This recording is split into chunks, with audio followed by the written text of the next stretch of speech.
Hello guys, দেখো আমরা পুজোতে চলে এসেছি আর এই দেখো সেজেছে দেখো। তখন তো আমরা গঙ্গায় গেছিলাম, ট্রেন, বাস, লাস্ট টাইমে আমরা জাহাজে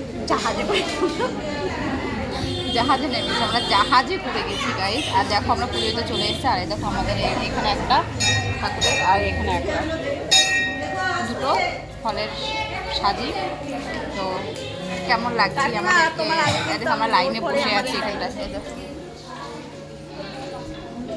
আলাদা কাকা ওই দেখো পুচকে শাড়ি পরেছে দেখো।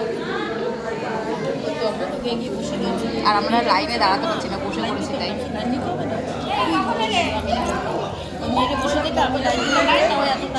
আমি শাড়ি পরিনি, শাড়ি আমি পরতে পারি না, এর জন্য আমি পরিনি। তো গাইজ আমি শাড়ি না, আমি পারি, আমার কাছেও আসেনি, বকা দেবে কমেন্টে। কেউ কমেন্ট করবে না তাই তো? কমেন্ট করবে, অবশ্যই করবে। আমাদেরকে কেমন লাগছে দুজনকে? এই লাইন আগাচ্ছে। তো গাইজ টাটা।